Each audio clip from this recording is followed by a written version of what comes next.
Friends, आज हम start करेंगे other essential elements for enforceability और उसमें आज हम कवर करेंगे party shall be competent to contract. हम लोगों ने अभी तक कितना स्टडी करा था कि एग्रीमेंट कॉन्ट्रैक्ट कब होता है, जब एग्रीमेंट इज एनफोर्सेबल, और एनफोर्सेबिलिटी के लिए इंडियन कॉन्ट्रैक्ट एक्ट ने कुछ कंडीशंस रखी है। हमने अपने प्रीवियस लेक्चर में चीजें समझी थी। Consideration consideration is one of the essential elements for enforceability. अब हम सी इंस्टीट्यूट के मॉडल के हिसाब से चल रहे हैं, तो चैप्टर 3 में they have cover the other essential elements for enforceability. और उसमें अब जो सेकंड एलिमेंट है, पहला एलिमेंट हमने पढ़ा था कि अगर एग्रीमेंट को एनफोर्सेबल होना है तो उसके अंदर क्या जरूरी है, कंसिडरेशन। ये हमने एक पहला एलिमेंट पढ़ा। आज हम एक दूसरा एलिमेंट पढ़ रहे हैं कि एग्रीमेंट तभी एनफोर्सेबल होगा when party shall be competent to contract. ये चैप्टर 3 हम 3 से 4 वीडियो में कवर करने की कोशिश करेंगे, जहां पे सारे एसेंशियल एलिमेंट्स कवर करेंगे। आज हम पढ़ते हैं parties shall be competent to contract. ये हम अपने चैप्टर की हेडिंग दे रहे हैं। अब इंडियन कॉन्ट्रैक्ट एक्ट क्या कहता है?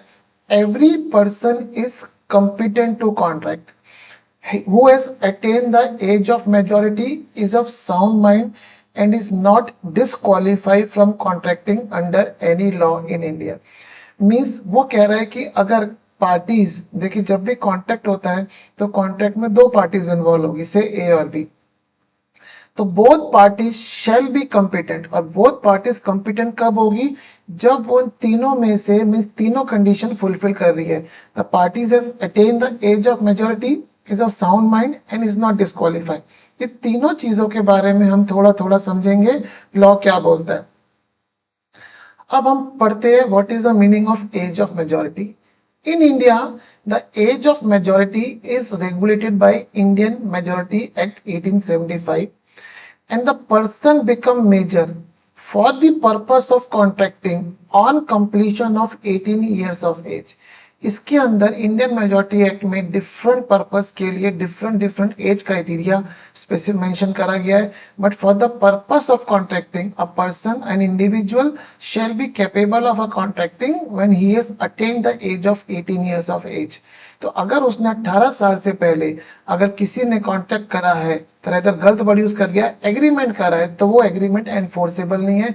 एक सिंपल से एग्जांपल से समझाता हूँ। ए और बी है, बी जो है माइनर है, बी ए से एग्रीमेंट करता है फॉर परचेज ऑफ से आईफोन। ए जो है इसको आईफोन दे देता है, हम एग्जांपल ले रहे हैं, और बोलता है ठीक, बी बोलता है ठीक है, I will give you money by tomorrow. अब बी जो है इसको पैसा नहीं दे पाता है। Now the point for consideration is, क्या A can go to the court for recovery of money from B? The big answer is no, because court क्या बोलेगा कि ए तुमने किससे डील करा है, माइनर से, और my agreement with minor is not enforceable, hence will not entertain your application, hence A legally can not recover money from the B. And this is the significance of the कि party shall be competent. और हम party competent में पहली बात हम क्या पढ़ रहे हैं कि दोनों पार्टीज मेजर होनी चाहिए। ये सिंपल है। अब हमारे मॉड्यूल में law relating to agreement with minor के बारे में कुछ पॉइंट बताए गए हैं, हम वो कवर कर रहे हैं। एग्जाम पर्सपेक्टिव से कई बार सीधा सा सब्जेक्टिव क्वेश्चन आ जाता है, what are the points relating to the agreement with minors, तो हमें पूरे के पूरे पॉइंट लिखने हैं, और कई बार इसके ऊपर केस स्टडीज भी बिल्ट होती है, तो हम सारे पॉइंट्स आज कवर करते हैं। पहला पॉइंट हम करने जा रहे हैं, agreement with minor is void ab initio. ये हमने सबसे पहले बेसिक्स में पढ़ा था फ्रेंड। वॉइड एब इनिशियो का मतलब agreement is not enforceable from the beginning. तो हमें आगे रीड क्या करते हैं, rights arising under agreement with minor is not enforceable. जो हमने इस एग्जांपल में लिया, ए और बी के बीच में एग्रीमेंट था, ए के पास राइट आ रहा था बी से पैसा लेने का, बट क्योंकि बी माइनर है, hence A did not have an enforceable right. A legally जाके कोर्ट के थ्रू बी से पैसा रिकवर नहीं कर सकता है। वो एग्जांपल मैंने यहाँ पे लिखा, फटाफट मैं रीड करता हूँ। A agree to supply luxurious watch to B. मैंने यहाँ पे एम्फेसाइज करा है लग्जूरियस वॉच के ऊपर, क्यों ये मैं आपको बाद में बताऊंगा। A agree to supply luxurious watch to B minor for 50,000। A supplied the watch to B, but B failed to make the payment. A approached to court for realization of money. Court refused to enforce the right of A for recovery of money as the agreement with minor is void since the beginning. इस point के ऊपर मैं भी आगे आपको बताऊंगा मैंने यहाँ पे deliberately एडजेक्टिव क्यों यूज करा है. अब पॉइंट आ रहा है no ratification after attaining the majority. A minor can not ratify. अब ये आपके डिक्शनरी में एक नया वर्ड आपको अपनी वोकेबलरी में ऐड करना है. रेटिफाई का मतलब approve. A minor can not approve the agreement on attaining the majority as original agreement is void ab initio and void agreement can never be ratified. Means हम यहाँ simple कहना चाह रहे हैं अगर कोई एग्रीमेंट पार्टीज ने जब एग्जीक्यूट करा था जब उसमें से एक पार्टी माइनर है तो जब माइनर मेजर बन गई then it can minor do not have a right कि भाई चलो अब उस एग्रीमेंट को हम अप्रूव कर देता हूँ दोबारा से हम बोल देते कि वो एग्रीमेंट वैलिड है. लॉ क्लियरली बोल रहा है अ minor can not approve the agreement on attaining the majority as the original agreement is void ab initio and a void agreement can never be ratified. अब हम एक थर्ड पॉइंट पे आते हैं. यही पॉइंट इंपॉर्टेंट है. मीन्स इस पे कई बार केस स्टडीज भी आई हुई है. Minor can be a beneficiary और can take a benefit out of a contract. मैं आपको इस पॉइंट से पहले एक बेसिक थीम बताता हूं कि हम ऐसा क्यों बोल रहे हैं कि the agreement with minor is void ab initio. Law ये मानता है कि minor has do not have a sufficient understanding और माइनर अपने ऊपर लाइबिलिटी लेने के लिए कैपेबल नहीं है. उसे ये समझ नहीं आ रही है कि भाई मैं लाइबिलिटी लूं या नहीं लूं. तो हेंस लॉ ये बोल रहा है कि अगर किसी एग्रीमेंट में माइनर के ऊपर लाइबिलिटी आ रही है तो वो एग्रीमेंट माइनर के साथ वॉइड ab initio है, not enforceable from the beginning है. बट अगर किसी एग्रीमेंट में माइनर बेनिफिशियरी है उसको कुछ बेनिफिट मिल रहा है तो यहाँ पे कॉन्ट्रैक्ट एक्ट कुछ नहीं बोलता है. यहाँ पे जो मेरे कोर्ट्स है कोर्ट ने ये अपहेल्ड करा है, कोर्ट ने ये अप्रूव करा है कि in any contract a minor can be a beneficiary और can take benefit out of contract. पहले मैं आपको पैरा समझाता हूँ एक बार दोबारा समराइज करता हूँ. Agreement with minor is void agreement but court held that if minor is beneficiary in an agreement he can enforce his right under agreement in court. Example लेते हैं a minor lend money to B against mortgage of B land. Mortgage का मतलब गिरवी. तो A ने B को पैसा उधार पे दिया और उसके अगेंस्ट B ने अपनी जमीन A के फेवर में गिरवी कर दी. B failed to repay A money. In this agreement, A is a beneficiary. A has to get back his money. A can enforce the mortgage in favor of in his favor on B failure to repay the loan. इसका मतलब court ने ये judgement दिया कि अगर यहाँ पे B पैसा नहीं दे पा रहा है A can go to the court और A ये बोल सकता है कि जो B ने मेरे नाम फेवर में जमीन मॉर्गेज करी है अब उसको मेरे नाम में ट्रांसफर कर दिया जाए. तो ये कोर्ट ने जजमेंट दिए हैं, ये कॉन्ट्रैक्ट एक्ट में मेंशन नहीं है. और हमारा जो लॉ अराइज होता है कहां से? Law made by the parliament और state legislature and the law और the points upheld by the court और जिसको अभी तक पार्लियामेंट और स्टेट लेजिस्लेचर ने डिसअप्रूव नहीं करा है. तो कोर्ट ने जो जजमेंट दिए हैं it also takes the character of the law. तो ये जो थर्ड पॉइंट है ये कोर्ट ड्रिवन है. कोर्ट ने यह अपील करा हुआ है कि किसी एग्रीमेंट में अगर माइनर बेनिफिशियरी उसे बेनिफिट मिल रहा है तो minor can enforce that agreement in a court of law.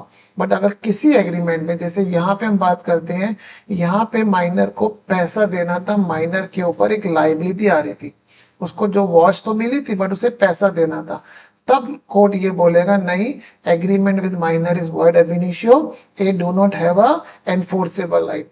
But इस एग्जांपल में माइनर बेनिफिशियरी था, माइनर को अपना पैसा रिकवर करना था, तो कोर्ट ये बोलता है कि minor can approach to the court and in that the court will upheld that minor right और बी की जो लैंड ए के नाम में मॉर्गेज थी माइनर के नाम में वो ए के नाम में ट्रांसफर हो सकती है. ये इंपॉर्टेंट पॉइंट है, आपको समझ में आया होगा. A minor can be a beneficiary और can take benefit out of a contract. अब ये पॉइंट पढ़ते हैं. A minor can always plead minority. ये भी किसी जजमेंट में आया हुआ है।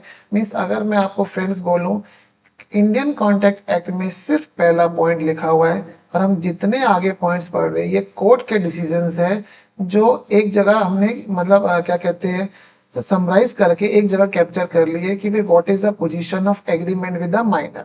तो minor can always plead. Plead का मतलब हमेशा हो सकता है साहब मैं तो माइनर था, मुझसे गलती हो गई एग्रीमेंट में। क्या पॉइंट है पढ़ते हैं, a minor can always plead minority and is not stopped to do so even when he has taken loan or enter into contract by falsely representing that he was a major। तो यहाँ पे ये point बोला गया है कि minor अगर falsely ये रिप्रेजेंट करके एग्रीमेंट करता है वो मेजर था, तो बाद में वो ये प्ली कर ले सकता है कोर्ट के आगे, सब मैं तो माइनर था। तो कोर्ट उसकी माइनॉरिटी को अपहेल्ड करते हुए बोलेगा yes the initial agreement was a void ab initio. Example पढ़ते हैं, a minor has falsely induce himself as a major and contacted with mister X for a loan of 20,000। When Mr. X asked for repayment, A denied to pay. He pleaded that he was a minor, so he cannot enter into contract. Held का मतलब court ने judgement दिया। A cannot be held liable for repayment of amount. However, if he has not spent the same, he may be asked to repay, but minor shall not be liable for any amount which is already spent, even though he has received the same by fraud।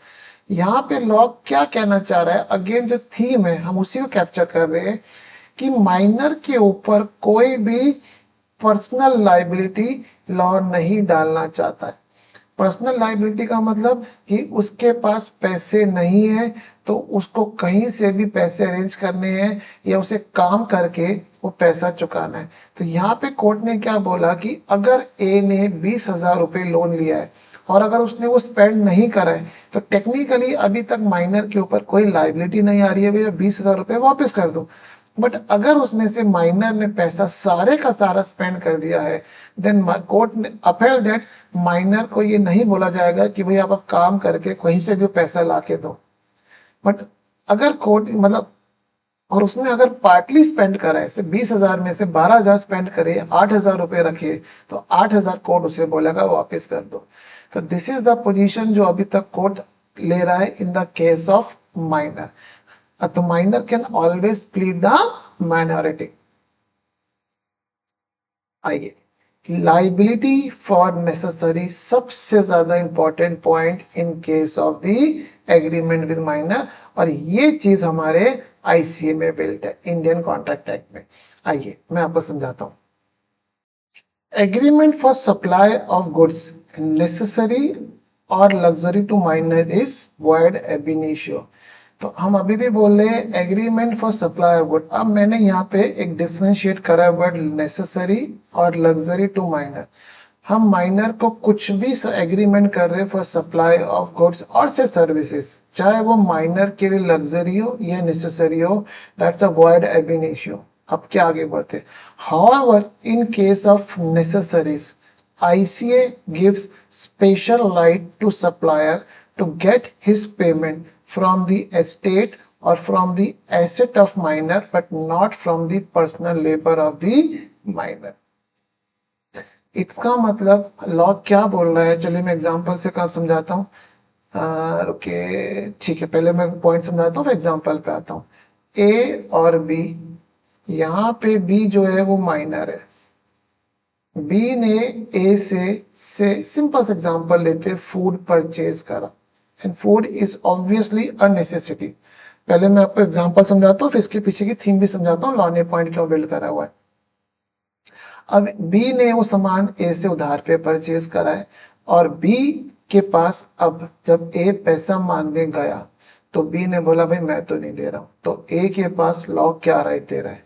अब मैं यहाँ पे दोबारा से समझा रहा हूँ, law ये बोल रहा है ए और बी का तो एग्रीमेंट एनफोर्सेबल नहीं है, वॉइड अब इनिशियो है, और जब वॉइड अब इनिशियो है तो A do not have any enforceable right. इसका मतलब यहाँ पे क्या हो रहा है कि ए लीगली कोर्ट से रिकवर नहीं कर सकता, बट क्योंकि यहाँ पे ये माइनर को उसने नेसेसरी सप्लाई करी है, तो in that scenario despite the agreement between A and B being void ab initio, a law is giving special power to A to go to the court and recover money from B against the asset of B, not from the personal labor. इसकी मैं आपको theme समझाता हूँ, ऐसे law ने क्यों build करा हुआ है। तो फ्रेंड्स यहाँ पे मैं आपको ये समझाता हूँ इसकी थीम क्या है। अगर ये प्रोविजन इंडियन कॉन्ट्रैक्ट एक्ट में नहीं होता तो it would have been difficult for minor to survive. Examples लेता हूँ, तो एग्जांपल ए और बी दोबारा से है, बी माइनर है। अब बी जो माइनर है, B is a very rich person, recently से उसके फादर मदर एक्सपायर कर गए, उसके पास लैंड है, उसके पास ज्वेलरी है, बट उसके पास लिक्विडिटी नहीं है, उसके पास कैश नहीं है।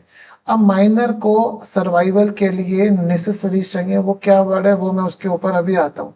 तो नेसेसरी चाहिए से सिंपल खाना चाहिए, बट अभी माइनर जमीन नहीं बेच सकता, ज्वेलरी नहीं बेच सकता। अगर ये प्रोविजन नेसेसरी का नहीं होता तो कोई भी माइनर को उधार पे खाना नहीं देता, नेसेसरी नहीं देता।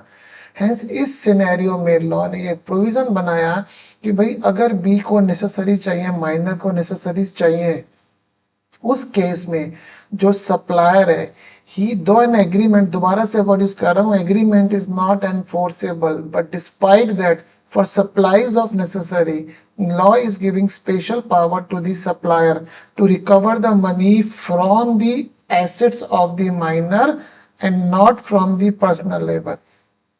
Hence, इस सिचुएशन को कवर करते हुए लॉ ने स्पेसिफिकली प्रोविजन ये बनाया कि नेसेसरी के केस में even though an agreement is not enforceable void ab initio, supplier has a special right to recover the money from the estate asset of the minor. अब हम cover करते हैं what is the meaning of the word necessaries. Necessary it cover all those goods which are necessary for the person as per status. Generally food, shelter, cloth, education comes within ambit. ये मैंने जानबूझ के नया word डाला है ambit, ये भी means with in the definition of necessary for the contract act. तो यहाँ पे एज पर स्टेटस का मतलब क्या है कि कोई रिच माइनर है, for them, for him, that anything luxurious, say laptop, could be a necessary for his education, but for a ordinary, a गरीब आदमी के लिए laptop could not be a necessary। तो यहाँ पे जो necessary word है, इट्स जनरल मतलब देखे तो खाना, रहना, कपड़े, एजुकेशन, बट लॉ ने यहाँ पे जो डिफाइन करा, it cover all those good which are necessary for the person as per status. यहाँ पे एग्जांपल लेता हूँ, Shruti being a minor purchase a laptop for online classes for ₹70,000 on credit from shop, but her asset could only pay 20,000. The shopkeeper could not hold Shruti personally liable and could recover only amount through her asset, that is 20,000. Point ये होता है कि क्या laptop definition of necessary में आ रहा है। अब यहाँ पे ये जो नेसेसरी वर्ड है, कोई आइटम नेसेसरी में फॉल कर रहा है नहीं कर रहा, वो कोर्ट के डिस्क्रिप्शन पे है। बट अगर कोई हमें प्रूव कर देते हैं कि भाई laptop is necessary for education, तो कोर्ट अगर ये अपील कर देता है वो नेसेसरी है, तो सप्लायर वो 20,000 रुपए ले सकता है उसकी एसेट से, not a personal labour.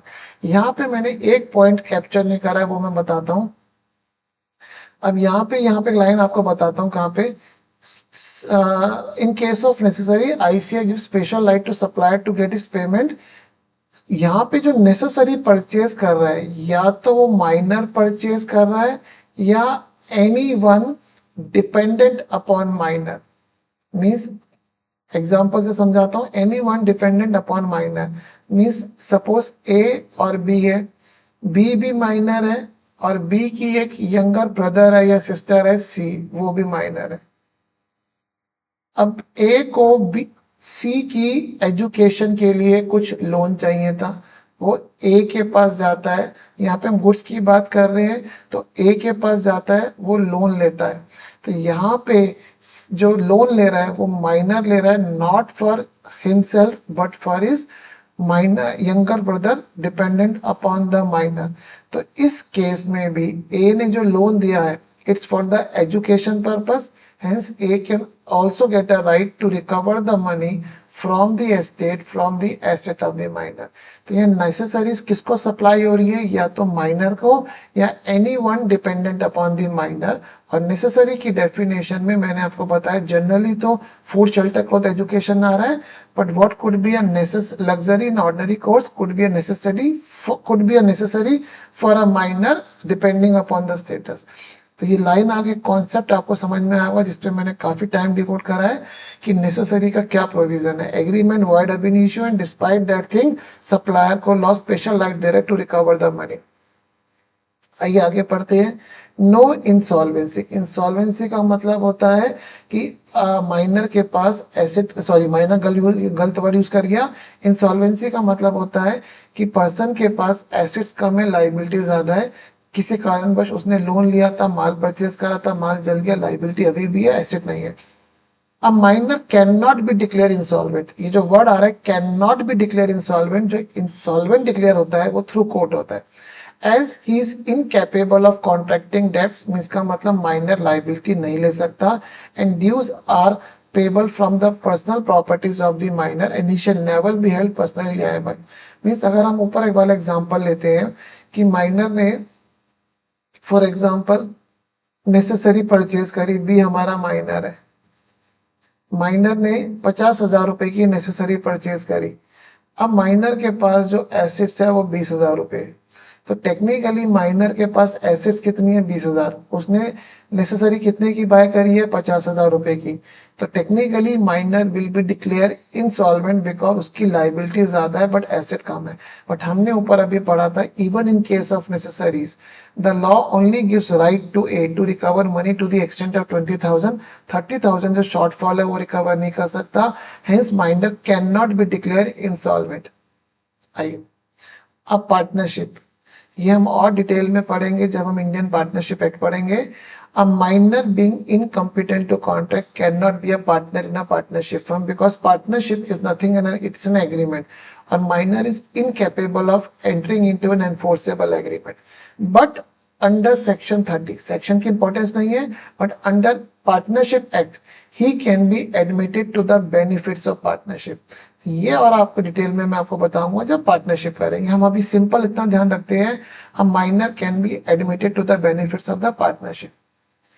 Minor can be an agent, a minor can be act as a agent. ये चीज भी हम और डिटेल में पढ़ेंगे जब हम एजेंसी करेंगे। मैंने आपको बोला यहाँ पे मॉड्यूल ने क्या करा है, जितने भी लॉ पॉइंट्स है रिलेटिंग टू द माइनर एक जगह कैप्चर कर लिए, बट इसको डिटेल में हम एजेंसी में करेंगे। बट इतना भी समझ लेते हैं, a minor can be an agent. Minor as a share holder, read करते हैं, a minor being incompetent to contract can not be a share holder of the company, but if by mistake he becomes a member, the company can rescind, means cancel the transaction, remove his name from the register, उसका पैसा वापस कर देगी। But minor may acting through the lawful guardian become a shareholder by transfer or transmission of fully paid shares to him। आपने 12th में shares पढ़े होंगे, shares में होता है वर्ड फुली पेड अप। हम एग्जांपल ये लेते हैं कि ए जो है फादर है और बी उसका सन है जो माइनर है। ए के पास जो शेयर है वो फुली पेड अप है, तो A can gifted that share to B, minor जो उसका सन है उसको ट्रांसफर कर सकता है। In that case B will continue be as a share holder even though is a minor, because यहाँ पे शेयर माइनर के ऊपर कोई भी आगे पैसे देने की लाइबिलिटी नहीं है क्योंकि शेयर फुली पेड अप है। तो हम सिंपल अगर बात करते हैं, a minor may become a share holder by transfer of a fully paid shares to him. छोटा सा पॉइंट है, ज्यादा डिवोट नहीं कर रहा time. A liability for a taught, taught is a civil wrong. आपने कुछ सिविल जो लॉ ने सिविल लॉ है उसमें मेंशन कर रखा है कि ये सिविल रॉन्ग है। A minor is liable in a tort unless tort in reality is a breach of contract। Example समझाता हूँ, where minor borrowed a horse for riding only, he held liable when he lent the horse to one of his friend who jumped and killed the horse। तो यहाँ पे कोई contract नहीं हुआ, minor ने सिर्फ उससे घोड़ा लिया था किसी बंदे से राइडिंग के लिए, बट सिविल रॉन्ग क्या हुआ यहाँ पे कि उसको वो घोड़ा खुद की राइडिंग के लिए दिया था, तो उसने वो घोड़ा किसको दे दिया, फ्रेंड को दे दिया। यहाँ पे सिविल मैटर है, देखिए मैं भी सीए हूँ तो सिविल मैटर मुझे नहीं पता, मॉड्यूल में लिखा है तो मैंने ब्रीफली यहाँ पे कैप्चर करा है। मैंने अभी तक इसके ऊपर कोई केस स्टडी देखी नहीं है, बस एग्जाम में आता है तो पॉइंट आपको एक कैप्चर करके लिख देना है। तो आई होप इसको आपको ये पॉइंट्स क्लियर हुए होंगे कि what is the position of law relating to agreement with minor. तो हमने यहाँ पे पहला पॉइंट करा, every person is competent to the contract who has attend the age of majority. अब हम आते हैं साउंड माइंड के ऊपर। आइए, law relating to agreement with a person of unsound mind. अब यहाँ पे आपको लगेगा सर अनसाउंड माइंड का मतलब क्या हो रहा है। अगर हम बहुत सिंपल एक रॉ लैंग्वेज में बात करूं तो आपको लगेगा जो आदमी पागल है, but that is not the way law has defined a person of unsound mind for the purpose of ICA, Indian contract act. A person is said to be of unsound mind for the purpose of making a contract. Means हम person को unsound mind किसके लिए बोल रहे हैं, for the purpose of making contract, जब ये दोनों कंडीशन फुलफिल हो रही है। A person is capable, is यहाँ पे कैपेबल भूल गया, इज एक मिनट हो गया। अ पर्सन इज, यहाँ पे हम बात कर रहे हैं साउंड माइंड की, तो person is capable of understanding the terms of contract and person is able to understand the effect of contact on his interest। दो चीजें हो रही है, अगर ये दोनों चीजें फुलफिल हो रही है, वर्ड मैंने लिखा एंड, तब हम बोलेंगे person is of sound mind.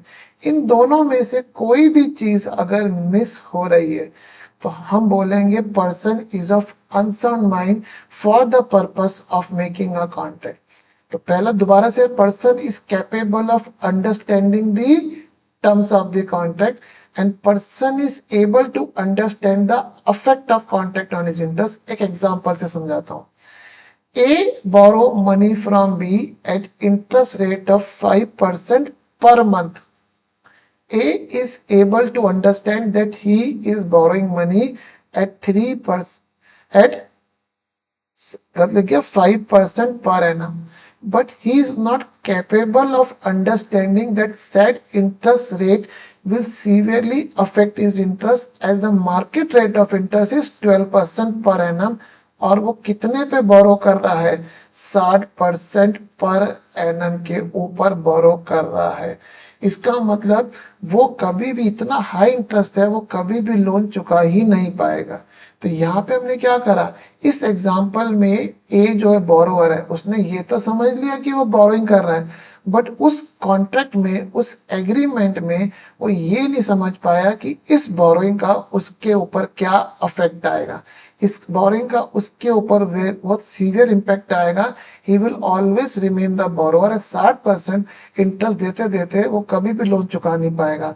तो इस केस में यहाँ पे ये हम कहेंगे कि A is a person of unsound mind. Sound mind के लिए दोनों कंडीशन होनी चाहिए, पर्सन को कॉन्ट्रैक्ट समझ में आ गया वो क्या कर रहा है, और उसको ये भी समझ में आ रहा है कि उसका कॉन्ट्रैक्ट पे उसके ऊपर क्या इम्पैक्ट हो रहा है। तो यहाँ पे आपको अगर अनसाउंड माइंड या साउंड माइंड के बारे में लिखना है तो आपको ये डेफिनेशन में दोनों चीज लिखनी है कि लॉ ने भी साउंड माइंड डिफाइन करा है, अनसाउंड माइंड डिफाइन नहीं करा है। तो person is a sound mind for the purpose of making contract if at the time of making contract he is capable of understanding the terms of contract and is able to understand the affect of contract on his interest. मैं बार बार बोल रहा हूँ ताकि आपको भी थोड़ा थोड़ा बाय हार्ट होना शुरू हो जाए। अब हम समझते हैं position of agreement with a person of unsound mind. Agreement with a person of unsound mind is void ab initio। ये हमने सिंपल लॉ ने बोल दिया है। Liability for necessary, same provision as in case of a minor. It means अगर person of unsound mind buy a necessary for himself और anyone dependent upon him, then that agreement is void ab initio, but supplier get a right to recover money from the asset of the person of unsound mind। ये same है, इसको ज्यादा deliberate नहीं कर रहा। Occasional sound और unsound mind. A person who is usually of unsound mind but occasionally of sound mind may make a contact when he is of sound mind. A person who is usually of sound mind but occasionally of sound mind may not make a contact when he is of sound mind. ये मैंने यहाँ पे notes में capture कर दिया, module में line लिखी है, बट लॉजिकली है कि जब भी वो अनसाउंड माइंड है द एग्रीमेंट इज वाइड अब इनिशियो। तो अनसाउंड माइंड में ये 3 पॉइंट आ रहे हैं, position of agreement with a person of unsound mind. अब हम पढ़ते हैं तीसरा एस्पेक्ट, क्या पॉइंट आ रहा है, a person is competent to contract who is not disqualified from contracting under any law. Module में इतना छोटा सा चीज है, इसी को बता रहा हूं। Beside minor and person of unsound mind, there are also other person who are disqualified from contracting partially or wholly, so that contact by such person, rather यहाँ पे बोलूंगा agreement by such person are void ab initio। ठीक है, अब यहाँ पे simple से समझाता हूँ। फॉरेन सोवेरेन्स, एम्बेसडर्स, कॉर्पोरेशन, कन्विक्ट और इंसॉल्वेंट। मैं आपको फॉरेन सोवेरेन का एक समझाता हूँ। फॉरेन सोवेरेन और एम्बेसडर का मतलब जिसको हम बोलते हैं राजदूत, embassy office. For example India में यूएसए का एम्बेसी ऑफिस है। ए ने एम्बेसी ऑफिस को कुछ गुड सप्लाई करे इंडिया में, और A is a normal Indian citizen. अब अगर embassy office is somehow not making a payment to the A, यहाँ पे हम बोलूंगा ए ने जो गुड्स एम्बेसी ऑफिस को सप्लाई करे वो वैलिड है, बिल्कुल एग्रीमेंट एनफोर्सेबल है। बट अगर एम्बेसी ऑफिस ने गुड्स उसकी पेमेंट नहीं करी तो A do not have a right to directly go to the court for enforcement for recovery of money, because यहाँ स्पेशल प्रिविलेज होती है एम्बेसीज को कि पहले ए को इंडियन गवर्नमेंट से परमिशन लेनी पड़ेगी, then only A can sue the embassy office. तो यहाँ पे एग्रीमेंट वैलिड था, बट जो एनफोर्सिबिलिटी वाला पॉइंट था ए की पार्शियली एनफोर्सिबिलिटी इंपैक्ट कर दी है। अब मैं आपको दूसरा एग्जांपल लेता हूँ डिस्क्वालिफिकेशन का, कॉर्पोरेशंस का। फॉर एग्जाम्पल एक कंपनी है X Y limited.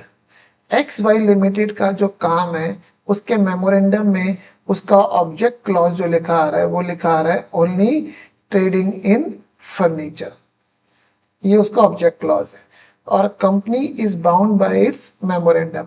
Now A without studying the memorandum, memorandum public document है, उसको पढ़ना चाहिए था। A without studying the memorandum supply phones to the XY Limited for trading purpose।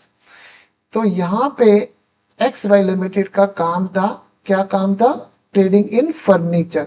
But ए ने XY Limited को phone supply कर दिए for the purpose of trading, means XY बोलता है कि हम मोबाइल की ट्रेडिंग भी करेंगे। Now XY Limited is disqualified under the law from trading in mobile till memorandum of association is altered। तो यहाँ पे जो ए ने एक्स वाई को मोबाइल सप्लाई करे for the purpose of trading, this agreement between A and X Y is not enforceable void ab initio। अगर X Y इसकी payment नहीं करता है तो A do not have any enforceable right to recover the money from the X Y limited. ये चीज हम और डिटेल में करेंगे जब हम कंपनीज एक्ट पढ़ेंगे। यहाँ पे मैंने आपको सिंपल समझाना चाहे कि disqualified from contracting under any law in India. तो फ्रेंड्स आज हम लोगों ने एसेंशियल्स की सेकेंड कंडीशन जो पढ़ी, party shall be competent to the contract. पहली कंडीशन हमने पढ़ी थी कंसिडरेशन की, उसका लिंक मैंने डिस्क्रिप्शन बॉक्स में डाला हुआ है और अदर पुराने सारे वीडियो को डाला हुआ है। तो होप आपको ये क्लियर हुआ होगा कि अगर एग्रीमेंट एनफोर्सेबल होना चाहिए then party shall be competent, और कौन मेरी पार्टीज कॉम्पिटेंट होती है। तो होप आपको ये वीडियो समझ में आया होगा। My sincere request, please do subscribe my channel. Thank you.